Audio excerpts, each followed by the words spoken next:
میں ہوں آپ کا میزبان کلیم سانگی، اور میں ہوں آپ کی مہمان شمس النساء۔ آج ہم ایک بہت ہی سنگین مسئلے پر بات کر رہے ہیں جو بلوچستان کے قبائلی علاقوں سے جڑا ہے، اور ہمارے ذرائع بھی اسی طرف اشارہ کرتے ہیں۔ یہ ہے غیرت کے نام پر قتل کا مسئلہ، جی خاص طور پر وہ جو بانو بی بی اور احسان اللہ کا واقعہ سامنے آیا، جنہیں مبینہ طور پہ نکاح پر نکاح کے الزام میں ایک قبائلی جرگے نے سزائے موت دے دی۔ انتہائی افسوسناک واقعہ ہے۔ تو سوال یہی ذہن میں آتا ہے کہ کیا کوئی رسم یا غیرت یا کوئی خاندانی فیصلہ، کیا یہ کسی کی جان لینے کا جواز بن سکتا ہے؟ یہ وہ پیچیدہ سوال ہے جس کا آج ہم جائزہ لینے کی کوشش کریں گے۔ بالکل، اور جو مواد ہمارے پاس ہے اس کی روشنی میں آج کا مقصد یہی ہے کہ اس پوری صورتحال کا ذرا گہرائی میں تجزیہ کیا جائے۔ ٹھیک، یہ سمجھنا کہ قبائلی روایات کیا ہیں، اسلامی تعلیمات کیا کہتی ہیں، ریاست کا قانون کیا ہے، اور یہ سب چیزیں آپس میں ٹکرا کیسے رہی ہیں۔ ہاں، خاص طور پر بانو بی بی جیسے کیسز میں یہ ٹکراؤ بہت واضح نظر آتا ہے۔ اور ہاں، شروع کرنے سے پہلے اگر آپ کو اس طرح کے موضوعات میں دلچسپی ہے نا، تو ہمارے چینل کو سبسکرائب ضرور کر لیجئے گا، اور اس گفتگو کو لائک اور شیئر کرنا بھی پلیز نہ بھولیں۔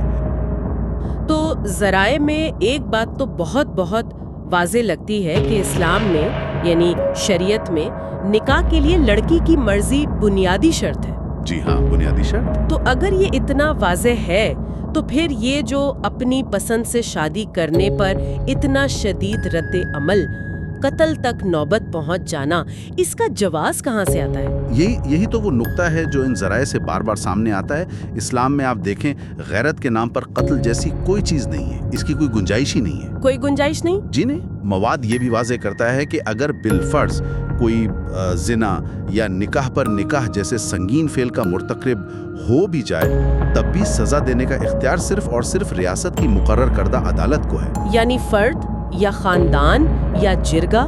بالکل نہیں، ہرگز نہیں۔ کسی فرد، خاندان یا کسی قبائلی جرگے کو یہ اختیار حاصل نہیں ہے۔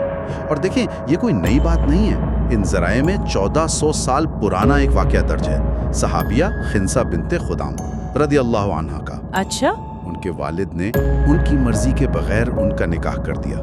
وہ نبی کریم صلی اللہ علیہ وسلم کے پاس گئیں اور آپ نے ان کی درخواست پر وہ نکاح فسخ کر دیا۔ فسخ کر دیا؟ جی، فسخ کر دیا۔ اس سے زیادہ واضح مثال کیا ہو سکتی ہے کہ اسلام عورت کی رضامندی کو، اس کی مرضی کو کتنی زیادہ اہمیت دیتا ہے۔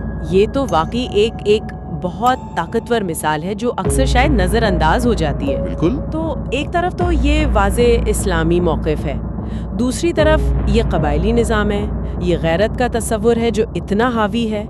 ان دونوں کے درمیان جو ٹکراؤ ہے، اس بارے میں یہ ذرائع کیا بتاتے ہیں؟ یہ غیرت کا تصور اتنا مضبوط کیوں ہے ان علاقوں میں؟ اچھا، اب جو لوگ ہمیں سن رہے ہیں وہ اس گفتگو کے بارے میں کیا سوچ رہے ہیں؟ ہمیں کامنٹس میں اپنی رائے ضرور بتائیے گا، اور اگر یہ بحث آپ کو سوچنے پر مجبور کر رہی ہے تو اسے لائک اور شیئر بھی ضرور کریں۔ ہاں، یہ مواد اسی ٹکراؤں کی طرف اشارہ کرتا ہے۔ دیکھیں، بلوچستان ہو یا دوسرے قبائلی علاقے، وہاں یہ جو جرگے قائم ہیں، یہ روایتی پنچایتیں تو ہیں، لیکن یہ قانونی عدالتیں نہیں۔ قانونی حیثیت نہیں ہے ان کی۔ بالکل، جی بالکل۔ ریاست کا اپنا قانون، اپنا عدالتی نظام موجود ہے۔ مسئلہ تب پیدا ہوتا ہے جب لوگ انصاف کے لیے ان ریاستی اداروں کے بجائے ان جرگوں کا یا رسم و رواج کا سہارا لیتے ہیں۔ اور وہاں پھر انصاف نہیں ہوتا؟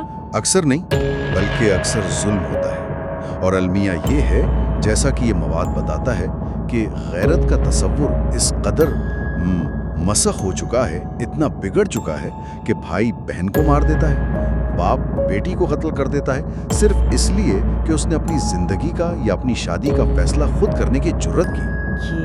یہ ایک خوفناک حقیقت ہے۔ تو گویا اس کا مطلب یہ ہوا کہ اصل مسئلہ محبت یا پسند کی شادی میں نہیں ہے، بلکہ اس پر جو رد عمل آتا ہے، جو پرتشدد ہوتا ہے۔ بالکل بالکل۔ اور وہ بھی ان روایات کی بنیاد پر جن کی شاید نہ قانون میں کوئی ٹھوس بنیاد ہے، نہ ہی مذہب میں، جیسا کہ یہ ذرائع بتا رہے ہیں۔ جی، آپ نے بالکل صحیح سمجھا۔ یہ مواد اسی نقطے کو بار بار واضح کرتا ہے۔ اسلام میں نکاح کے لیے لڑکی کی رضامندی لازمی ہے۔ جی، چاہے آپ فقہ حنفی کو دیکھیں، شافعی کو، مالکی کو، سب متفق ہیں اس پر۔ اگر ولی یعنی سرپرست جیسے والد